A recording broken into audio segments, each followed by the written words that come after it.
আল্লাহ পাক শাসন ক্ষমতা দিলে এটাতে অকল্যাণের কিছু নাই, যদি আপনি এটাকে বা আমি এটাকে ইনসাফের সাথে, ন্যায়ের সাথে প্রতিষ্ঠা করতে পারি, কোনো সমস্যা নেই। বরং আল্লাহ পাক পৃথিবীতে মুসলিম এবং মানুষদেরকে পাঠিয়েছেন আল্লাহর খলিফা করে। কি করে? সূরা বাকারা পড়েন, আল্লাহ পাক প্রথমেই বলেছেন, ওয়াইজ ক্বালা রাব্বুকা লিল মালাইকা ইন্নী জাইলুন ফিল আরদি খলিফা। হে নবী, স্মরণ করুন সেই সময়ের কথা যখন আল্লাহ পাক ফেরেশতাদেরকে বললেন যে আমি পৃথিবীতে আমার খলিফা পাঠাতে চাই। কি পাঠাবেন? খলিফা। খলিফা কাকে বলে? আর খলিফা কাকে বলে এর ব্যাখ্যা জানতে হলে আমাদেরকে কোরআনেই যেতে হবে। সূরা সদ। কোন সূরা? সূরা সদ। আল্লাহ পাক আদম আলাইহিস সালামকেও খলিফা বলেছেন, আরো একজন নবীকেও খলিফা বলেছেন। সেই নবীর নাম কি বলতে পারবেন কেউ? দাউদ আলাইহিস সালাম। কি নাম? দাউদ আলাইহিস সালাম। আর দাউদ আলাইহিস সালাম এই জেরুজালেম থেকে বিশ্ব শাসন করেছিলেন, খলিফা ছিলেন। তার ছেলে সুলাইমান আলাইহিস সালাম এই জেরুজালেম থেকেই বিশ্ব শাসন করেছেন, দুজনে। তো দাউদ আলাইহিস সালামকে আল্লাহ পাক খলিফা বলার পরে আল্লাহ পাক বলছেন সূরা সদের মধ্যে মেবি 26 কি 24 নম্বর আয়াতে আল্লাহ পাক বলছেন, ইয়া দাউদ, হে দাউদ, ইন্না জাআলনাকা খলিফাতান ফিল আরদ। আমি আল্লাহ তোমাকে পৃথিবীতে আমার খলিফা করে পাঠিয়েছি। তোমার কাজ কি? তোমার খলিফার ফাংশন কি? ফাহকুম বাইনান নাস বিল হক। তোমার দায়িত্ব হচ্ছে মানুষের মাঝে ন্যায়ের মানদণ্ডে বিচার ফয়সালা করবে, এটা খলিফার কাজ। ওয়ালা তাত্তাবিউল হাওয়া। তুমি তোমার প্রবৃত্তির অনুসরণ করবে না। যারা নিজের প্রবৃত্তির অনুসরণ করেছে, ইউদিল্লুকা আন সাবিলিল্লাহ, এটা তোমাকে আল্লাহর রাস্তা থেকে সরিয়ে নিয়ে যাবে। ইন্নাল্লাযীনা ইউদিল্লুনা আন সাবিলিল্লাহ লাহুম আযাবুন শাদীদ। যারা আল্লাহর সরল পথ থেকে বিচ্যুত হয়ে যাবে তাদের জন্য যন্ত্রণাদায়ক শাস্তি আছে। কেন? বিমা নাসু ইয়াউমাল হিসাব, কারণ হিসাবের দিন তারা ভুলে গিয়েছিল। সূরা সদের 24 থেকে 26 পড়ে দেয়। তো এই আয়াতগুলোতে আমরা খলিফার ফাংশন বুঝতে পারলাম। আল্লাহ পাক যাকে যেখানে দায়িত্ব দিবেন, পরিবারে হোক, সমাজে হোক, প্রশাসনে হোক, রাষ্ট্রে হোক, তার কাজ একটা, আল্লাহর হুকুমে তার কাজ একটা। কি কাজ? ন্যায়ের মানদণ্ডে মানুষের মাঝখানে বিচার ফয়সালা করতে হবে, অন্যায় করা যাবে। এখানে ঘুষ, সুদ, দুর্নীতি, করাপশনের আশ্রয় নেওয়া যাবে। আপনারা কি আমার কথা রাগ করছেন? ফাযাক্কির ইন্নামা আনতা মুযাক্কির। আল্লাহ পাক বলেছেন তুমি উপদেশ দাও, তুমি শুধুমাত্র একজন উপদেশদাতা। কাকে বলছেন? নবী সাল্লাল্লাহু আলাইহি ওয়াসাল্লাম। লাস্তা আলাইহিম বিমুসাইতির, তুমি কারোর প্রতি দারোগা নও।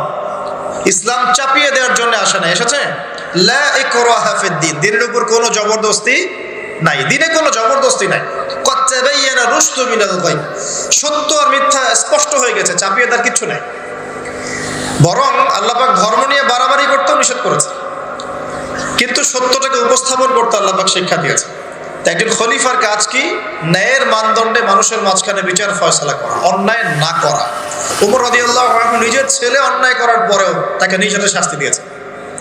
আরেকটা বলবো, ওই যে ঘটনা জানেন, রাত্রেবেলা জনগণের খোঁজ খবর নিতেন তিনি, রাতের অন্ধকারে তাহাজ্জুদ নামাজ পড়তেন, পড়ার পরে বের হয়ে যেতেন, বের হয়ে মানুষের দুয়ারে দুয়ারে দুয়ারে। এখন এটা কঠিন, তখন কিছুটা সহজ ছিল কারণ মানুষ কম ছিল। তো এখন অন্য পদ্ধতি আছে। যাই হোক, শুনতে পেলেন যে মায়ের সন্তানরা কান্নাকাটি করছে, জিজ্ঞাসা করলেন কেন কান্নাকাটি করছে সন্তান। তখন এই মহিলা বলছে, সন্তানের মারা বলছে, ওয়াল্লাহি হাদা বাইনি ওয়া বাইনা ওমর, আল্লাহর কসম করে বলছি এটা আমার এবং ওমরের মাঝখানের বিষয়। আমি ওমরের নামে আল্লাহর কাছে নালিশ করব। কি নালিশ করবে? যে ওমরের আমলে আমি না খেয়ে আছি, আমার সন্তান না খেয়ে আছে। কথা বুঝতে পারছেন? এই কথা শোনার সাথে সাথে ওমর রাদিয়াল্লাহু আনহুর মানে বুকে আল্লাহ পাকের ভয় চলে আসলো, হৃদয় প্রকম্পিত হলো। প্রকম্পিত হওয়ার পর তিনি নিজে চলে গেলেন মদিনায়, যেটাকে বলি আমরা বাইতুল মাল, মানে রাষ্ট্রীয় সম্পদ যেখানে থাকতো ওটাকে বাইতুল মাল বলা হতো। সেখান থেকে একটা আটার বস্তা নিজের কাঁধে উঠিয়েছে, উঠিয়ে নিজে পায়ে হেঁটে ওই মহিলার বাসায় যাচ্ছেন। তার পাশে থাকা একজন সাহাবী, তিনি বলছেন, তার নাম আসলাম রাদিয়াল্লাহু আনহু, তিনি বলছেন যে ইয়া আমিরুল মুমিনিন, হে আমিরুল মুমিনিন, আমাকে দিন, আনা আহমিলুক, আমি এটাকে বহন করে নিয়ে যাই। আপনি চলেন সাথে, সমস্যা নেই, আমি বহন করে নিয়ে যাই অ্যাটলিস্ট।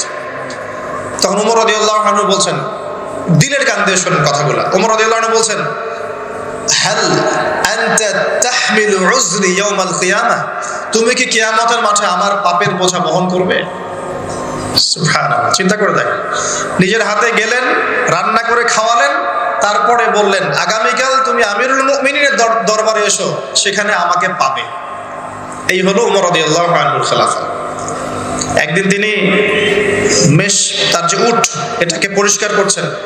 আলী রাদিয়াল্লাহু আনহু দেখে বলছেন, আমিরুল মুমিনিন, আপনি পরবর্তী জেনারেশনের জন্য অনেক কঠিন আদর্শ রেখে যাচ্ছেন। আপনি এত কাজ করছেন, তারপরে নিজের কাজও নিজে করছেন। তখন ওমর রাদিয়াল্লাহু আনহু বলছেন, ওয়ালা তালুমুনি ইয়া আবুল হাসান, হে আবুল হাসান, আমাকে এভাবে বিব্রত করো না, কারণ আমি ভয় করি যে আমি যে অর্ধবিশ্ব শাসন করছি, তারপরে আমি ভয় করি যে আমার এই শাসনের আন্ডারে যদি একটা রাখালও না খেয়ে মারা যায়, আমি ভয় করি আল্লাহ এই জন্য আমাকে জবাবদিহি করো। আরেকটা বলে শেষ করে দিই, বেশি যাব না। আমর ইবনে আস রাদিয়াল্লাহু আনহু, তিনি একজন গভর্নর, কোথাকার? মিশরের। কার আমলে আছেন? ওমর রাদিয়াল্লাহু আনহুর সময়। তো তার ছেলের নাম হচ্ছে মুহাম্মদ। তো সে মুহাম্মদ আমর ইবনে আসের ছেলে রাদিয়াল্লাহু আনহু, বাবার পলিটিক্যাল পাওয়ারে মিশরের মানুষের উপরে কিছুটা জুলুম করা শুরু করেছে। এটা হয় না এমন মাঝে মাঝে? এমন হয় না? হতে পারে। তো এখন ওই মিশরের কিপ্তি এক লোক যার উপর জুলুম করেছে, এই ভদ্রলোক এসে উমর রাদিয়াল্লাহু আনহুকে নালিশ করছে যে আপনার নিযুক্ত এই গভর্নরের ছেলে আমাকে জুলুম করেছে। এবার উমর রাদিয়াল্লাহু আনহু চিঠি লিখে পাঠালেন যে বাবা এবং ছেলে দুজনকে মদিনায় নিয়ে আসো। দুজনকে মদিনায় নিয়ে আসা হলো। আনার পরে ওই কিপ্তিকে ডাকা হচ্ছে, আইনাল কিপ্তি, কিপ্তি কোথায়? কিপ্তি আসলো, এসে বলছে, এই যে আমি আমিরুল মুমিনিন। নিজের হাতের লাঠিটা এই কিপ্তির হাতে দিয়ে আমিরুল মুমিনিন বলছেন, ইদরিব ইবনুল আকরামিন, এখন সবার সামনে তুমি এই সম্মানের ছেলেকে পিটাও। চিন্তা করে দেখেন, মসজিদ নববীর মধ্যে অনেক সাহাবী আছেন, তাদের সামনে আমর ইবনে আস রাদিয়াল্লাহু আনহু আছেন, তার ছেলেকে তার সামনে পিটাতে বলা হচ্ছে। কে বলছেন? উমর রাদিয়াল্লাহু আনহু। সেই কিপ্তি বিব্রত, যাই হোক পিটালেন। অনেকক্ষণ মারার পরে যখন সে থামলো, তখন উমর রাদিয়াল্লাহু আনহু বলছেন, হ্যাল শাফাইত, তুমি কি সন্তুষ্ট হয়েছো? বলছে, শাফাইতু ওয়াশতাফাইত, আমি সন্তুষ্ট হয়েছি এবং তৃপ্তি হয়েছে, আমি ন্যায় বিচার পেয়েছি। আচ্ছা, এবার কি? আলান, এখন ইদরিব আলান আদ-দারবু আলা রাসি আমর, এখন আমর ইবনে আসের মাথার উপরে এই লাঠি দিয়ে মারো। ওয়াল্লাহি মা দারাবাকা ইল্লা বিফাদলি সুলতানিহি, আল্লাহর কসম করে বলছি, আমর ইবনে আসের ছেলে তার বাবার পলিটিক্যাল পাওয়ারেই তোমার গায়ে হাত তুলেছে। আমি কি শাসন বোঝাতে পারছি? এরকম শাসক হতে আল্লাহ পাক নিষেধ করেন নাই, বরং এই শ্রেণীর শাসক হতে পারলে আরশের ছায়া আল্লাহ পাক ছায়া দিবেন ইনশাআল্লাহ। আল্লাহ পাক বলেছেন তার হাবিবের মাধ্যমে 7 শ্রেণীর মানুষকে আল্লাহ রাব্বুল আলামিন কিয়ামতের মাঠে আরশে আজিমের ছায়া ছায়া দিবে। কয় শ্রেণী? তার মধ্যে প্রথম হচ্ছে ইমামুন আদিল, ন্যায়পরায়ণ শাসক। এই জন্য আমি খুব দোয়া করি মন থেকে, আল্লাহ পাক আমাদের যাকে যেখানে দায়িত্ব দিয়েছেন সবাইকে তার জায়গায় ন্যায়পরায়ণ হওয়ার তৌফিক দান করুন। আমরা সবাই দোয়া করব। সমালোচনা করা সহজ, একটা মানুষ যখন কাজ করবে, কাজের সময় ভুল ত্রুটি ধরা সহজ, কিন্তু সেই কাজ নিজে করা এত সহজ নয়। আমরা যারা দিনের পথেও চলি, দেখবেন সমালোচকের অভাব আছে? অভাব নাই, কিন্তু নিজে একটা বই লিখুক, নিজে একটা লেকচার দেখ, 10 জন মানুষের সামনে দাঁড়িয়ে কথা বলুক, দিনের কিছু ভালো কথা উপস্থাপন করুক, দেখবেন নাই, পারবে না। কিন্তু সমালোচনা করা সহজ, ফেসবুকে বসে বসে 2-4 লেখা সহজ, ফেসবুকে বসে শুয়ে শুয়ে 2-4 লাইন লেখা সহজ, কনস্ট্রাকটিভ কাজ করা এত সহজ নয়। আর সবচেয়ে কঠিন কথা হচ্ছে আমাদের সবাইকে আল্লাহর কাছে ফিরে যেতে হবে এবং যার যার দায়িত্ব বুঝিয়ে দিতে হবে। আল্লাহ পাক আমাদের সবাইকে দাউদ আলাইহিস সালামের মতো, সুলাইমান আলাইহিস সালামের মতো, আদম আলাইহিস সালামের মতো আল্লাহর খলিফা হওয়ার তৌফিক দান। সামনে যাই, যে কথা থেকে এখানে আসছি ভাই, কোরআনের সূরাগুলো আপনাকে কি দিবে? আলো দিবে। তো নূর, সূরা নূরের প্রথমেই আল্লাহ পাক আলোর কথা আলোচনা করছেন। কোন টপিক দিয়ে? জেনা দিয়ে, ব্যভিচার দিয়ে। যে ব্যভিচার যদি কেউ করে, জেনা যদি কেউ করে, তাকে তোমরা 100টা বেত্রাঘাত করো। এটা ইসলামিক লস। এখন সারা বিশ্বের খুব কম জায়গায় এটার ইমপ্লিমেন্টেশন আছে, তবে ইনশাআল্লাহ তাআলা যখন ইমামুল মাহদি আসবেন, ঈসা ইবনে মারিয়াম আসবেন, তখন আবারও এটা বাস্তবায়িত হবে ইনশাআল্লাহ। এটা আগে ছিল, এখন নাই সব জায়গায়। যাই হোক, আসমানে আছে, পৃথিবীতে যদি নাও হয়, আসমানে শাস্তি হবে ইনশাআল্লাহ। এখন আলোর সন্ধান দেওয়ার জন্য আল্লাহ পাক সবার আগে জেনার কথা কেন বললেন? বিকজ বেপরদামি, বেহায়াপনা, জেনা ব্যভিচারের মধ্য দিয়ে মানুষের অন্তরের নূরটা কি হয়? নষ্ট হয়ে যায়। কি নষ্ট হয়ে যায়? অন্তরের নূর নষ্ট হয়ে যায়। আমার সাথে একটা কথা বলবেন, আপনি যদি সারাদিন ভালো কাজ করেন কিন্তু রাতের বেলা যদি আপনি গোপনে পাপ করেন, পর্নোগ্রাফি দেখেন বা জেনা করেন, মাদকদ্রব্য সেবন করেন, সারাদিন আপনি যে ভালো কাজগুলো করেছেন এই নূরটা কিন্তু নষ্ট হয়ে যাবে, হবে না? আল্লাহর নূর যদি কলবের মধ্যে না আসে আপনি আলোর সন্ধান পাবেন না, জাহেলিয়াতের মধ্যে এই যে আলোর দিশা খুঁজে পাবেন না। আমরা বলি না জাহিলিয়াতের অন্ধকার, তো জাহিলিয়াতের অন্ধকারে আলোর দিশা খুঁজে পেতে হলে আলো লাগবে না? এই আলো আপনাকে দিবে কোরআন, স্পেশালি সূরা নূর। সূরা নূরে আল্লাহ পাক আরো বলছেন চক্ষু নিচু করার কথা। আমরা নামাজ পড়ছি যারা, মসজিদে যাওয়া আসার সময় যদি আপনার চোখে বেপর্দা কোনো মেয়ে চোখে পড়ে, আপনার চোখের মনের মধ্যে একটা খারাপ ফিলিংস আসে না? নূর নষ্ট হয় না? নূর নষ্ট হয়, আপনি বুঝতে পারেন। আল্লাহ পাক এই সূরায় বলছেন পর্দার কথা। যখন আপনি বেপর্দায় চলবেন আপনার কলবের নূর নষ্ট হয়ে যাবে এবং আপনার দ্বারা আরো হাজারো মানুষের অন্তরের নূরটা নষ্ট হয়ে যাবে। ওই যে একটা কথা আছে, মানে হাদিসই আছে, নবী সাল্লাল্লাহু আলাইহি ওয়াসাল্লাম মেরাজের রাতে যখন গিয়েছেন আল্লাহ পাকের সাথে সাক্ষাতে, তখন জাহান্নামে তিনি দেখেছেন বেশিরভাগ অধিবাসী নারী জাতি। কোন জাতি? নারী জাতি। প্রশ্ন একটা, কেন? উত্তর কিছু বের হয়েছে। এক, তারা কুফরি করে। কিরকম কুফরি করে? স্বামী যদি সারা জীবন তাদের পিছনে ভালো খরচ করে, ভরণ পোষণ দেয়, ভালোবাসে, যদি কোনো একদিন যদি ঝগড়া হয়ে যায় বা মত পার্থক্য হয়, সেদিন বলে বসবে সারা জীবন তোমার কাছে কিছুই পেলাম। এটা একটা কারণ। একটা কারণ বলা হয়েছে তারা মাতম করে। মাতম, কেউ মারা গেলে মাতম করে, বুক পিঠ চাপড়ায় এবং অন্যদেরকে খুব লানত অভিশাপ করে। আরেকটা কারণ যেটা আমি কোরআন সুন্নাহ থেকে ফাইন্ড আউট করে মত দিচ্ছি, সেটা হলো তাদের বেপরদামির কারণে সমাজের নূর বা আলো নষ্ট হয়ে যায়। বেপরদায় চলার কারণে অন্য মানুষের কলবের নূরগুলো নষ্ট হয়ে যায়। যখন আপনার দ্বারা অন্যের ক্ষতি হবে, আপনি যখন সমাজের নূর নষ্ট করবেন, সমাজের আলো নষ্ট করে দিবেন, তখন নিঃসন্দেহে আপনাকে অন্ধকার জাহান্নামে থাকতে হবে। এখানে বোঝার ব্যাপার আছে। তো প্রিয় ভাইয়েরা, কোরআনের কথা বলতে গিয়ে এখানে এসেছি যে আপনারা কোরআন অবশ্যই তেলাওয়াত করবেন, অর্থ বোঝার চেষ্টা করবেন এবং প্রত্যেকটা সূরা আপনাকে এক একটা ডাইরেকশন দিবে। আপনি আলোর সন্ধান পেতে চাইলে সূরা নূর তেলাওয়াত করতে হবে। আমার আজকে আলোচনার টপিক কিন্তু সূরা নূর নয়, অন্য একদিন কথা বলবো ইনশাআল্লাহ। আমার আজকে আলোচনার টপিক অন্য একটা কিছু, সেটা হলো সূরা কাহফ। কোন সূরা?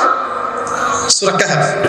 আসুন, এই একটা সূরা সম্পর্কে নবী সাল্লাল্লাহু আলাইহি ওয়াসাল্লাম বলেছেন যে এই সূরাটা যে ব্যক্তি পাঠ করবে প্রত্যেক জুমার দিনে, এক জুমা থেকে আরেক জুমা পর্যন্ত তার জীবনটা নূর দ্বারা ভরে যাবে। এই যে সূরা কাহফ আপনাকে আলো দিচ্ছে। কি দিচ্ছে? আলো দিচ্ছে। দেখুন, নবী সাল্লাল্লাহু আলাইহি ওয়াসাল্লাম বলছেন কিয়ামতের আগে পৃথিবীতে সবচেয়ে ভয়ঙ্কর একটা ফিতনা আসবে, তার নাম মাসিহুদ দাজ্জাল। কি নাম? খুব মনোযোগের সাথে এই অংশ থেকে একটু বোঝার চেষ্টা করুন।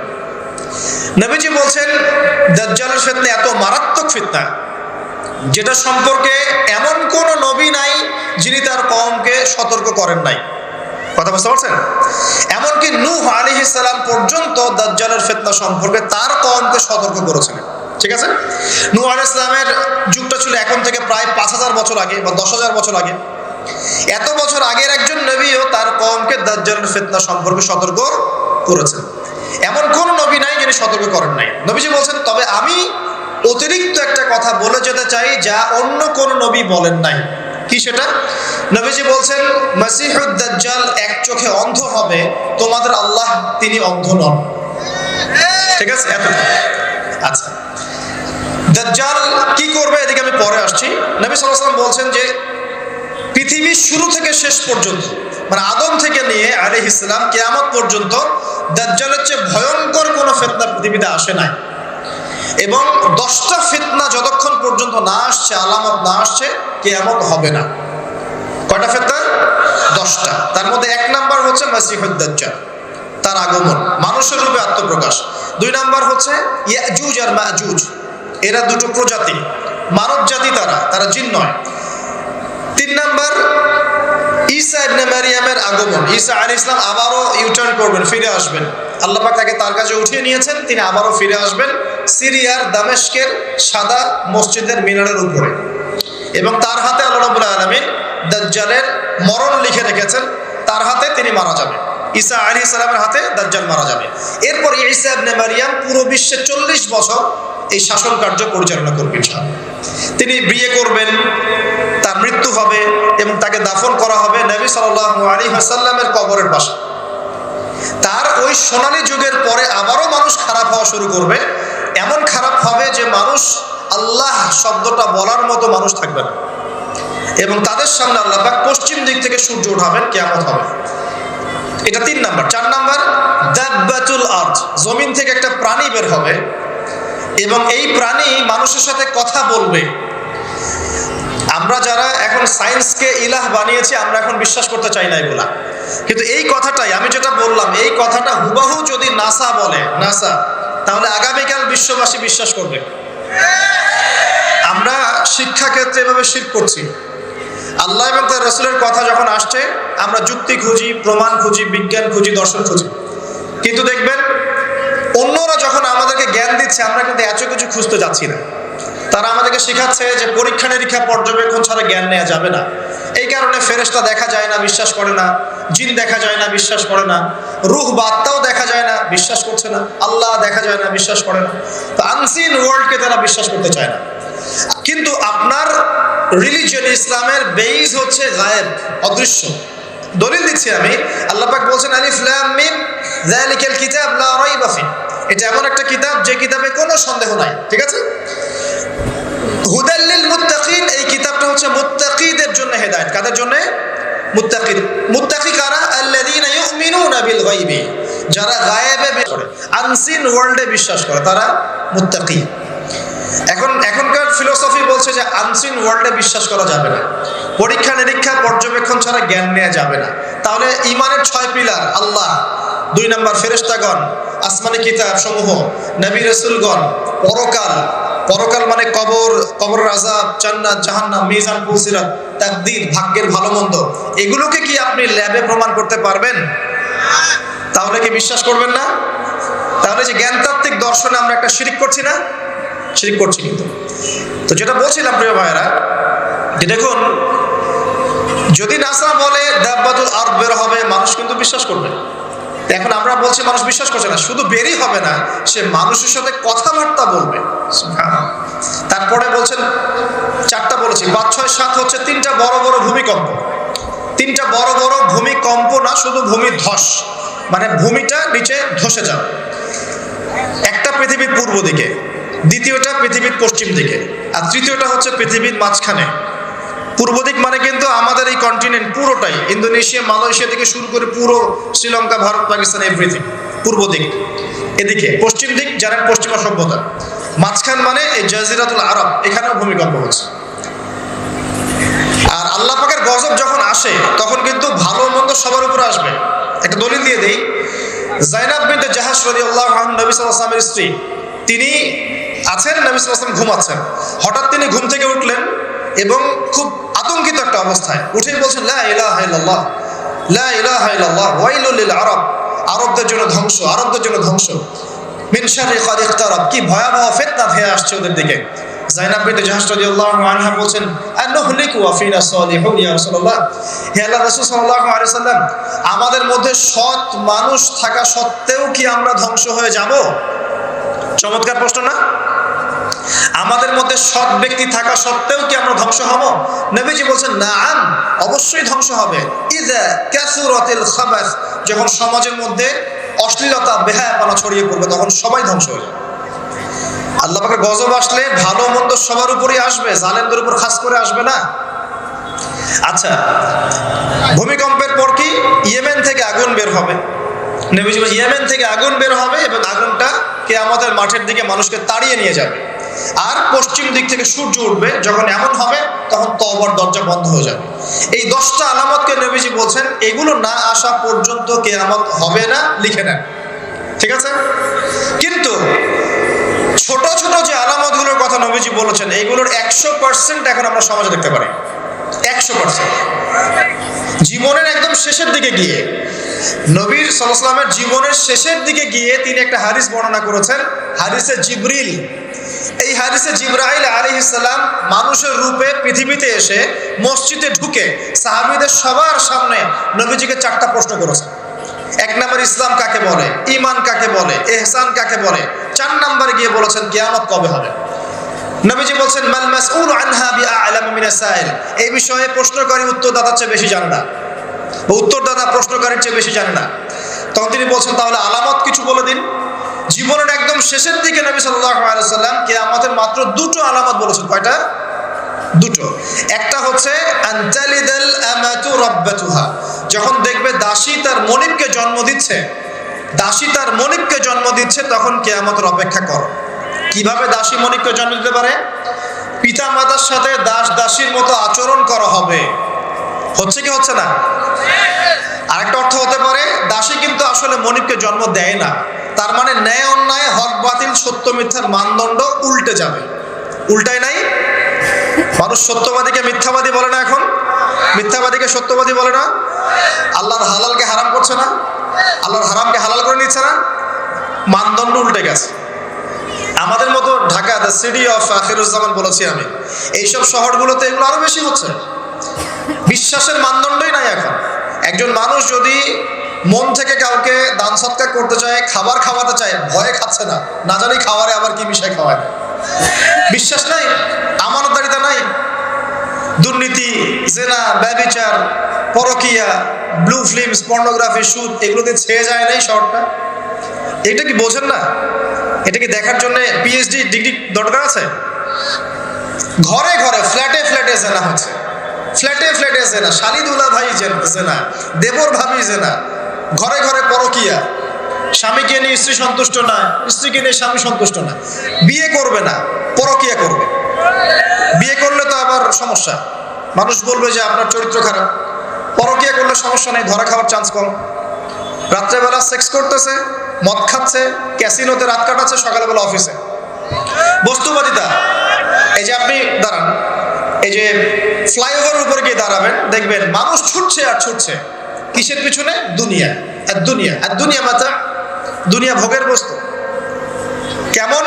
সাগরের মধ্যে আঙ্গুল ডুবালে যতটুকু পানি থাকে হাতে, দুনিয়া। পুরো সাগরটাই আখিরাত। কে বুঝাবে শহরের মানুষকে? শহরে ব্যাঙের ছাতার মতো এডুকেশনাল ইনস্টিটিউশন গড়ে উঠেছে, ওঠে নাই? শিক্ষা প্রতিষ্ঠান। কয়টা প্রতিষ্ঠান আপনাকে জ্ঞান শেখাচ্ছে, পরকালীন জ্ঞান? খেয়াল করে দেখবেন। Mills and industries and factories গড়ে উঠছে, আলহামদুলিল্লাহ গড়ে উঠুন, কিন্তু খেয়াল করে দেখবেন সেখানে হারাম রিজিকের একটা ব্যাপক সয়লাভ হচ্ছে, হচ্ছে না? প্রতারণা দিয়ে, দুর্নীতি দিয়ে, সুদ দিয়ে, ঘুষ দিয়ে, জেনা দিয়ে, ব্যভিচার দিয়ে শহরটা ছেয়ে যাচ্ছে নাকি? ছেয়ে গেছে অনেক আগে, আপনি বুঝতে পারছেন না। জেনা তো একটা ট্রেন্ড। এই যে আমাদের কিশোর কিশোরী যারা আছে, এরা ফ্রি মিক্সিংটাকে হারামও মনে করে না। প্রেমিক প্রেমিকার প্রেম করা, জেনা করা, এটাকে হারামও মনে করে না। তারা মনে করে এটা অ্যাফেয়ার করা যায়। এই যুগটার কথাই নবীজি বলছেন সাল্লাল্লাহু আলাইহি ওয়াসাল্লাম। তিনি বলছেন একটা সময় আমার উম্মতের একটা অংশ, সবাই নয়, একটা অংশ মাদক দ্রব্যকে হালাল মনে করবে এবং মাদককে অন্য নাম দিয়ে খাবে। মাদক দ্রব্য নিয়ন্ত্রণ অধিদপ্তর হিমশিম খেয়ে যাচ্ছে মাদক দ্রব্য এই যে বিস্তারটাকে রোধ করতে। কত টাকা পয়সা প্রজেক্ট দেওয়া হচ্ছে দেখবেন, কিন্তু মাদক বাড়ছে। কে খাচ্ছে? মুসলিমরা খাচ্ছে, মুসলিম যুবক খাচ্ছে। আর একটু ধনীর দুলাল হতে কোনো কথাই নাই, বিভিন্ন জায়গায় মাদক দ্রব্যের আড্ডাখানায় বসে রাত কাটাচ্ছে না? আপনাদের এখানে স্পা সেন্টারগুলো যেগুলো আছে, এগুলোর মধ্যেও দেখবেন জেনা হচ্ছে, জেনা হয়। এগুলো রিপোর্ট দেখবেন, পেপার পত্রিকা পড়েন। 92% ইয়াং, এখন ইউথ জেনারেশন, এরা পর্নোগ্রাফি দেখে এবং জেনার সাথে সম্পৃক্ততা প্রদর্শন করছে। ছোট ছোট বাচ্চা কাচ্চা ক্লাস 8, 9, 10 পার হয় নাই, দেখবেন ওই সেক্সুয়াল সম্পর্ক করা শেষ অলরেডি। আপনি মনে করছেন যে আপনার ছেলেটা ছোট, মেয়েটা ছোট, অলরেডি 4-5 ঘাটের পানি খেয়ে চলে আসছে। অবস্থা ভালো না, কিন্তু অবস্থাটা কিন্তু ভালো না, নৈতিকতার অবক্ষয় হয়েছে কিন্তু। আর আমরা দেখেও না দেখার ভান করছি, শুনো না শোনার ভান করছি। ছোট ছেলে, ছোট মেয়ে, কি হবে? তো এগুলো যখন ছড়িয়ে যাবে, নবীজি বলছেন ইদা কাসরাতুল খাবাস, যখন এরকম অশ্লীলতা ছড়িয়ে পড়বে, তখন ওই ভালো মন্দ, আলেম জালেম সবাইকে আল্লাহ পাক ধ্বংস করে দেবে, আল্লাহ পাক হেফাজত করে দেন। তবে হ্যাঁ, এই সময়ের মধ্যেও যদি আপনি ঈমানটাকে শক্ত করে ধরে রাখতে পারেন,